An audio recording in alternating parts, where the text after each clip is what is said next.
नमस्कार, महाराष्ट्र शहर में आपका स्वागत है। मैं हूं नुपुर जारोली जैन। चलिए बुलेटिन की शुरुआत करते हैं। जैसलमेर के नाचना में एसीबी की कार्रवाई का खुलासा हुआ। डिस्कॉम कनिष्ठ लेखाकार और लाइनमैन ट्रैप किया गया। इस कार्रवाई के तहत आपको बता दें 20,000 रुपए की रिश्वत लेते ट्रैप किया। उमाशंकर मीणा और मनोज कुमार को ट्रैप किया गया। कृषि बिजली बिल ज्यादा आने की शिकायत की थी। बिल राशि को कम करने के लिए जो रिश्वत थी वो मांगी गई थी और एसीबी जैसलमेर ने रिश्वत राशि के साथ में धर दबोचा। नाचना डिस्कॉम ऑफिस में ये कार्रवाई की गई। इस वक्त की अहम खबर, जैसलमेर के नाचना में एसीबी की कार्रवाई का खुलासा। डिस्कॉम कनिष्ठ लेखाकार और लाइनमैन ट्रैप किया गया। इस कार्रवाई के तहत 20,000 रुपए की रिश्वत लेते ट्रैप किया गया। उमाशंकर मीणा और मनोज कुमार दोनों को ट्रैप किया गया। कृषि बिजली बिल ज्यादा आने की शिकायत की थी। बिल राशि को कम करने के लिए रिश्वत मांगी गई थी। एसीबी जैसलमेर ने रिश्वत राशि के साथ में धर दबोचा। नाचना डिस्कॉम ऑफिस में इस कार्रवाई को अंजाम दिया गया।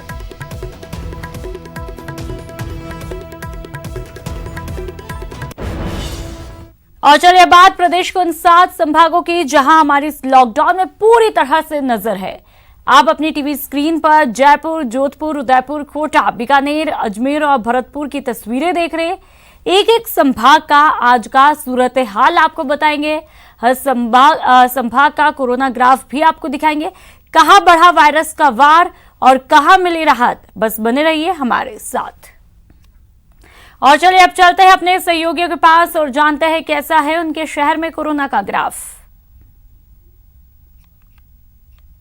जयपुर में कोरोना का संक्रमण लगातार बढ़ता ही जा रहा है। हालात हालांकि नियंत्रण में है, मगर मामले थमने का नाम ही नहीं ले रहे हैं। आज भी 29 नए पॉजिटिव केस सामने आए हैं। कुल मिलाकर जयपुर में अब तक 2,561 कुल पॉजिटिव मामले सामने आ चुके हैं। वहीं टेस्टिंग की बात की जाए तो करीब 90,000 अब तक टेस्ट किए गए हैं। टेस्टिंग का दायरा भी खासा बढ़ाया गया है और इसे और तेज करने की कवायद की जा रही है। जहां तक मौतों का सवाल है तो 133 मौतें जयपुर शहर और ग्रामीण जिले में अब तक दर्ज की गई हैं, यानी कि राजधानी जयपुर सबसे ज़्यादा मौतों के लिहाज से मौतों के आंकड़े में राजस्थान में सबसे आगे है। 1990 केस यानी करीब 2,000 केस अब तक जयपुर में रिकवर हो चुके हैं, यानी कि ठीक हो चुके हैं। और जहां तक डिस्चार्ज मरीजों का सवाल है तो 1861 जो मरीज हैं वो ठीक होकर के अस्पतालों से डिस्चार्ज हो चुके हैं। लेकिन फिर भी अभी चिंता जो है वो बनी हुई है, क्योंकि 438 एक्टिव केस हैं, यानी कि कोरोना से जो 438 लोग हैं वो लड़ रहे हैं, वो जेरे इलाज हैं और उनको ठीक करने के लिए चिकित्सा और स्वास्थ्य महकमे के अधिकारी लगातार कोशिश कर रहे हैं।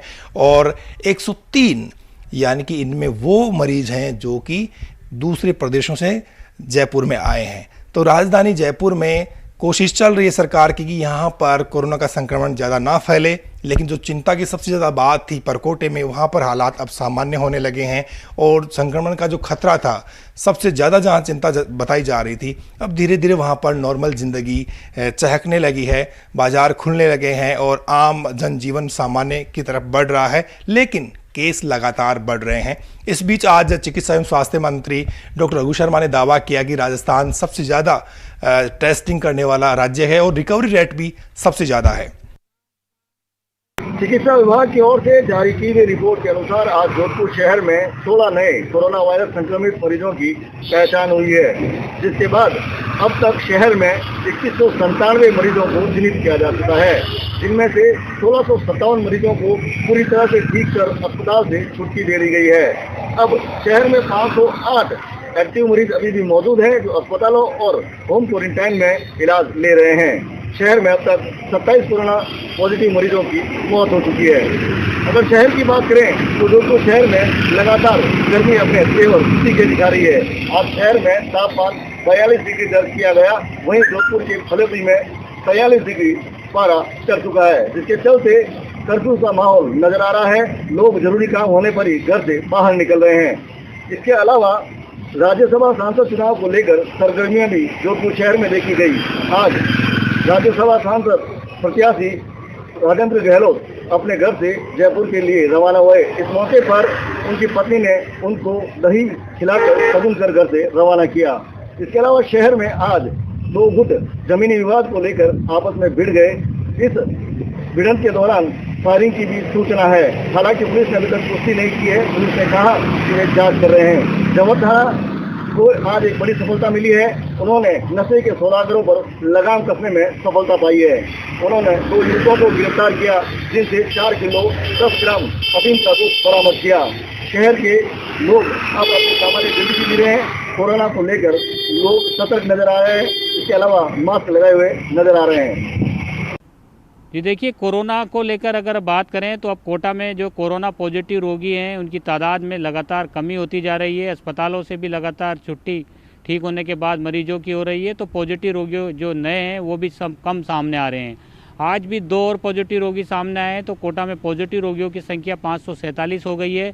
तो वहीं अस्पताल से आज फिर 7 स्वस्थ हुए रोगियों को डिस्चार्ज किया गया है। तो 477 ऐसे रोगी हैं जिनको अस्पताल से अब तक छुट्टी मिल चुकी है।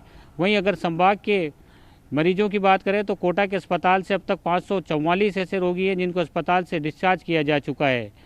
अब तक 18 मौतें कोटा में कोरोना से हुई है। इन सब के बीच राहत की खबर ये है कि अनलॉक जब से शुरू हुआ है 01 तब से जो है कोटा में पॉजिटिव रोगियों की तादाद, जो नए पॉजिटिव रोगी हैं उनकी संख्या में कमी आई है। सिर्फ 47 पॉजिटिव रोगी इन दिनों में सामने आए हैं, जबकि पिछली अगर हम बात करें तो 12 दिनों में 100 से ज़्यादा रोगी जो है वो सामने आए थे। तो ये बड़ी राहत की बात है। तो वहीं शहर की दूसरी बड़ी खबरों की बात करें तो राजस्थान माध्यमिक शिक्षा बोर्ड की परीक्षाएं जो 18 जून से 30 जून तक संपन्न होनी है, उसकी तैयारियां कोटा में भी जोर शोर पर की जा रही है। जो परीक्षा सेंटर हैं वहां पर जो है टीमें मुस्तैद कर दी गई है। इसके साथ ही जो प्रश्न पत्र आए हैं उनको पुलिस थानों में रखवा दिया गया है। कोटा में जो है 27,000 10वीं के विद्यार्थी परीक्षा में हिस्सा लेंगे, तो 20,000 विद्यार्थी 12वीं क्लास की परीक्षा में बैठेंगे, जिनके पेपर जो बचे हुए थे, जो उन पेपरों को अब सरकार बोर्ड द्वारा जो करवाया जा रहा है उसमें वो परीक्षार्थी शामिल होंगे। तो इन सब के बीच आज कोटा में धरने प्रदर्शनों का दिन रहा, क्योंकि लगातार पिछले कई दिनों से धरने प्रदर्शनों का दौर बंद था। ऐसे में आज का दिन जो है ज़्यादातर जगहों पर धरने प्रदर्शन हुए। सबसे पहले रोडवे अगर हम बात करें तो निजी बस मालिकों ने जो है आज परिवहन विभाग के ऑफिस में जाकर जो है विरोध प्रदर्शन किया और करीब 250 बसों की चाबियां जो है अधिकारियों को देने की कोशिश की। उदयपुर में अगर कोरोना अपडेट की बात करें तो कोरोना संक्रमित मरीजों के बढ़ने की संख्या धीमी रफ्तार से लगातार जारी है और रोजाना 2 से 3 पॉजिटिव मरीज सामने आ रहे हैं, जिसके चलते उदयपुर में कोरोना संक्रमण अब 600 से पार होते हुए 604 मरीजों तक पहुंच चुका है। हालांकि रिकवरी रेट उदयपुर में भी अच्छी बनी हुई है। अगर आज की बात करें तो आज ये बड़ा बोईवाड़ा में 1 पॉजिटिव मरीज सामने आया और उसके साथ ही 604 पॉजिटिव मरीज कुल हुए हैं। उसमें से 562 पॉजिटिव मरीज अब तक रिकवर हो चुके हैं और 552 मरीजों को डिस्चार्ज भी किया जा चुका है। 35 एक्टिव केस उदयपुर में बचे हैं। ऐसे में जो रिकवरी रेट है वो 93% से ज़्यादा रिकवरी रेट दर्ज की जा रही है, जो कि उदयपुर के लिए एक राहत वाली खबर है। हालांकि पिछले अगर हम 15 दिनों के ट्रेंड की बात करें तो रोजाना थोड़े थोड़े मरीज सामने आए हैं और उनमें सर्वाधिक संख्या प्रवासियों की देखी गई है। प्रवासियों को लेकर विशेष मॉनिटरिंग लगातार जारी है और गांव में रैंडम सैंपलिंग भी शुरू कर दी गई है। रैंडम सैंपलिंग विभिन्न गांव में की जा रही है ताकि अलग अलग जगह पर संक्रमित मरीजों को डायग्नोस किया जा सके। यही नहीं, उदयपुर में अगर हम दूसरी सुर्खियों की बात करें तो सवीना इलाके के तीतरडी क्षेत्र में मोर पहाड़ी पर शिकारी मोर का शिकार करने पहुंचे थे। कल देर रात की ये घटना है जहां पर शिकार के दौरान ग्रामीणों की नज़र पड़ गई, तो इन शिकारियों ने एक मोर का पहले शिकार कर लिया था और उसके बाद ग्रामीणों पर पिस्तौल तान दी। ग्रामीणों द्वारा शोर मचाने पर बड़ी तादाद में इलाके के लोग इकट्ठे हो गए और 3 शिकारियों में से 2 भागने में सफल हुए और एक शिकारी ग्रामीणों के हत्थे चढ़ गया, जिसे बाद में सवीना थाना पुलिस को बुलाकर उनके सुपुर्द किया गया। आज मोर का पोस्टमार्टम चेतक स्थित पशु चिकित्सालय में कराया गया और उसके बाद में एक व्यक्ति से पूछताछ करते हुए जो तीनों शिकारी थे उन्हें पुलिस ने गिरफ्तार कर लिया है और अग्रिम पूछताछ करते हुए अनुसंधान किया जा रहा है।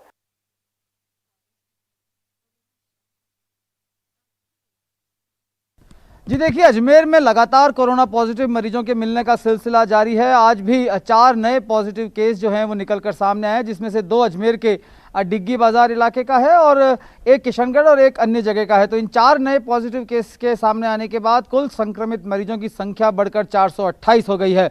अब तक कुल 12 मरीजों ने इलाज के दौरान दम तोड़ा है, जबकि जो रिकवर हुए हैं उनकी संख्या 352 है। तो इन सब आंकड़ों के मुताबिक अगर देखा जाए तो रिकवरी रेट बेहतर होने के साथ कुल एक्टिव केसेस जो अजमेर में है वो 64 रह गए हैं। इस सब के अलावा अगर बड़ी खबरों की बात करें तो 18 जून से राजस्थान माध्यमिक शिक्षा बोर्ड की 12वीं और 10वीं के जो लंबित विषय हैं उनकी परीक्षाएं शुरू होने जा रही हैं। इसको लेकर बोर्ड ने अपनी ओर से तमाम जो तैयारियां हैं वो पूरी कर ली गई है। आज विभिन्न स्कूलों की ओर से जो एडमिशन कार्ड बोर्ड ने जारी किए थे उन्हें डाउनलोड कर विद्यार्थियों को स्कूल में बुलाकर जो है उनको नए प्रवेश पत्र जो हैं वो डिस्ट्रीब्यूट किए गए और साथ ही साथ विद्यार्थियों को इस कोरोना के बीच में जो एग्जाम वापस से लिए जा रहे हैं लंबित विषयों के, इनको लेकर गाइडलाइंस के बारे में जानकारी दी, जिसमें मोटे तौर पर मास्क पहनकर परीक्षा केंद्र पर पहुंचना, 1 घंटे पहले परीक्षा शुरू होने से केंद्र पर पहुंचना है। साथ ही साथ सबसे महत्वपूर्ण यह है कि परीक्षा से पहले और परीक्षा के बाद क्वेश्चन पेपर को डिस्कस करने के लिए विद्यार्थी किसी तरह की भीड़ जो है वो सेंटर के अंदर या सेंटर के बाहर नहीं करें। इसकी खास हिदायत जो है वो स्कूल प्रशासन की ओर से विद्यार्थियों को दी गई है।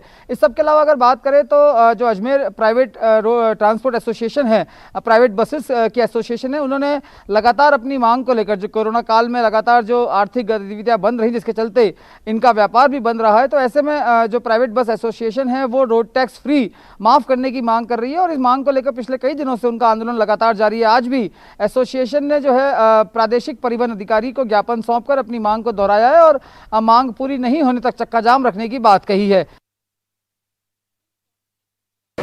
भरतपुर में कोरोना पॉजिटिव को लेकर आज राहत की बात रही, जहां एक भी मामला सामने नहीं आने से पुलिस प्रशासन और मेडिकल टीम ने राहत की सांस ली है।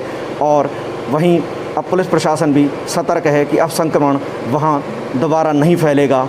जितने मामले हैं वह भी अब पॉजिटिव से नेगेटिव होते चले जाएंगे। वहीं आपको बता दें कि भरतपुर के नदवी में एक पेट्रोल पंप के सेल्समैन को 4 लुटेरों ने बहाने से बुलाकर और लूट कर ली।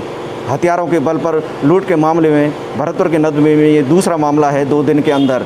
वहीं आपको बता दें कि नाकाबंदी के दौरान लुटेरे कार को नदी के किनारे छोड़कर भाग गए और भीड़ों का सहारा लेते हुए जंगलों में कहीं गुम हो गए, जहां पुलिस ने काफ़ी मशक्क़त के बाद भी सफलता हासिल नहीं हो पाई और लुटेरे कहीं भी उनको नहीं मिले।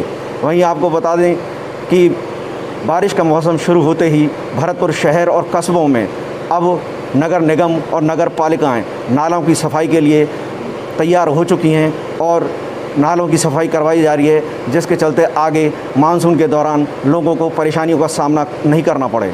वहीं आपको बता दें कि कामा के विमल कुंड में काफ़ी दिनों बाद पानी आने से वहाँ के साधु संत और कस्बेवासी खासे पर खुशी जाहिर कर रहे हैं कि अब कोरोना के दौरान उन्हें स्नान के लिए पानी की भी कमी नहीं खलेगी और पशु पक्षी भी इस विमल कुंड में पानी पी पाएंगे।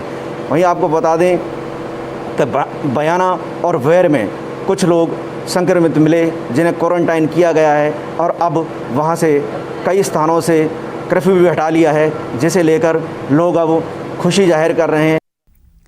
ब्रेक के बाद आपका स्वागत है और चलिए अब आपको शहर शहर मचे संग्राम की 2 तस्वीरें दिखाते हैं। तस्वीरें जयपुर और अलवर की है। जयपुर में जहां नगर निगम में एंट्री को लेकर महिला होमगार्ड से एक महिला भिड़ गई, तो वहीं अलवर में पैसे की लेन देन को लेकर युवकों में मारपीट हुई। तो 2 तस्वीरें अलग अलग जगहों से, जयपुर और अलवर से ये तस्वीरें, जहां पर शहर शहर संग्राम देखने को मिलता है। देखिए जयपुर और अलवर की तस्वीर, जहां पे नगर निगम एंट्री को लेकर महिला होमगार्ड से एक महिला भिड़ जाती है और साफ तौर पर जयपुर का जो पहला वीडियो है उसमें आप देख सकते हैं।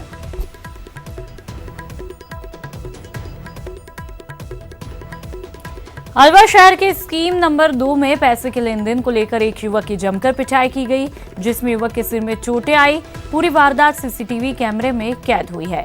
पीड़ित युवक का नाम अंकित गुप्ता है, जिसका संजू गोसाई से 2-3 दिन से विवाद चल रहा था। बताया जा रहा है कि आरोपी संजू ने पहले अंकित गुप्ता को घर से बाहर बुलाया, उसके बाद अपने 3 साथियों के साथ में मारपीट की।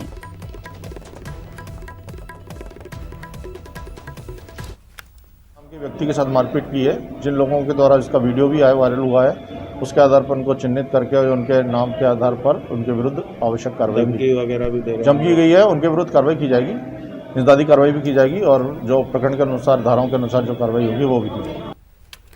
जयपुर नगर निगम से बड़ी खबर आपको बता दें, निगम में एंट्री को लेकर के हाथापाई हुई है। महिला होमगार्ड और महिला के बीच होती है ये हाथापाई और वीडियो आपकी टीवी स्क्रीन पर आप देख सकते हैं। निगम के हवा महल पश्चिम जोन की एक घटना बताई जा रही है। जोन उपायुक्त से मुलाकात के लिए ये महिला आती है, दफ्तर में प्रवेश को लेकर विवाद होता है। पूरी घटना का वीडियो वायरल हुआ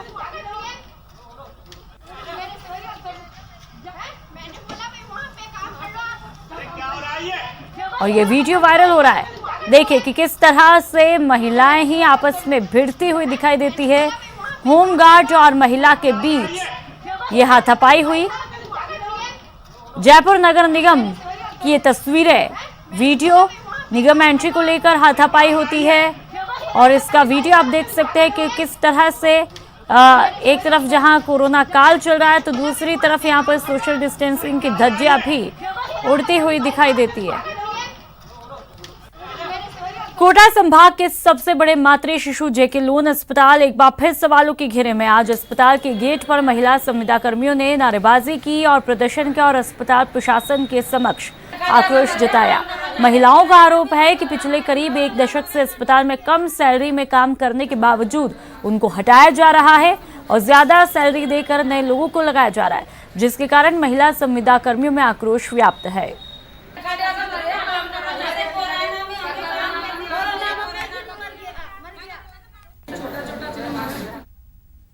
हमारी मांग है, हमारी बहन यही काम करे और हमारा पेमेंट बढ़ाया जाए, यही मांग है। कितने लोग हो आप? हम 30 हैं। टाइम पे पेमेंट दी जाए और हमारे पेमेंट बढ़ा कर दी जाए। हम कितने साल से काम कर रही हैं, लेकिन कोरोना के टाइम पे किसी को नहीं लेकर आए यहाँ काम करने के लिए, और तब कोरोना में हमने मरते हुए भी काम किया यहाँ पर, हमारे घर की परवाह नहीं करते हुए। और आज सारे लेबर नए लेबर ला रहे 10-10 हज़ार में, हमें 4 हज़ार भी नसीब नहीं है यहाँ पर।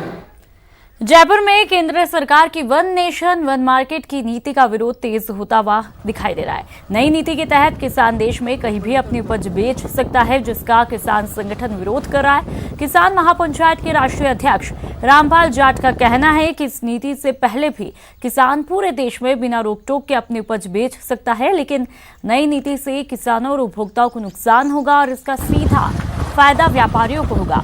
आपको बता दें कि किसान महापंचायत ने इसे लेके प्रधानमंत्री को पत्र लिखकर दोनों अध्यादेशों को रद्द करने की मांग की है। एक राष्ट्र एक बाजार का नारा देकर 2 अध्यादेश लेकर आई है। इन अध्यादेशों में जो बड़े पूंजी वाले हैं उनको देश में कहीं भी व्यापार करने की छूट मिली है। दूसरा, वो कृषि उपजों का व्यापार करेंगे तो उन पर किसी भी प्रकार का शुल्क या टैक्स या उपकर वो नहीं लिया जाएगा। अलवर में कोरोना मरीजों के संपर्क में आए लोगों ने डॉक्टरों पर मारपीट और दुर्व्यवहार करने का आरोप लगाया है। मरीज के संपर्क में आए लोग जब स्वयं अस्पताल में जांच के लिए पहुंचे तो उन्हें डॉक्टरों ने डरा धमका के भगा दिया। मामला भिवाड़ी के अस्पताल का है, जहां पर मरीजों के साथ में दुर्व्यवहार का मामला सामने आया। इस मामले में तिजारा उपखंड अधिकारी ने बताया कि कोरोना को लेकर समय समय पर गाइडलाइन जारी होती है। जिन लोगों में कोरोना के लक्षण पाए जाते हैं उन्हीं की जांच होती है।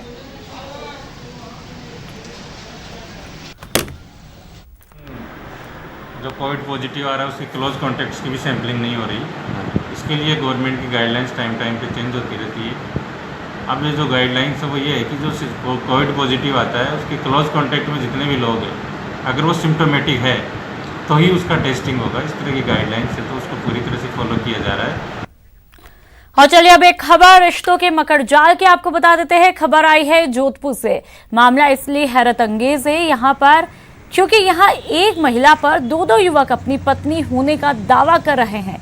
पहले पति से इस महिला ने तलाक लिया तो वही दूसरे पति से इस महिला को एक लड़का और एक लड़की हुई, लेकिन अब वो बिना तलाक लिए तीसरे पति के पास रह रही है। इस बीच दूसरा पति पुलिस के पास इंसाफ को लेकर चक्कर लगाता है और अब एक पत्नी और 3 पति का मामला पुलिस के पास पहुंचा।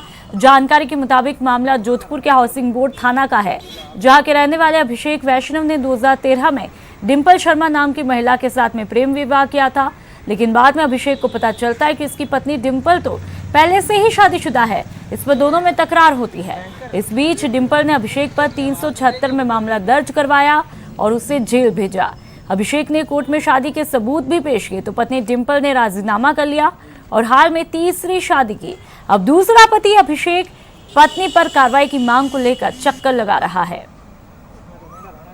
रीति रिवाज के हिसाब से लव मैरिज करती है और कुछ दिन बाद में मुझे पता चलता है कि ये पहले से भी शादीशुदा थी और उससे 2,20,000 रुपये लेके और उसका विवाह विच्छेद करवाया।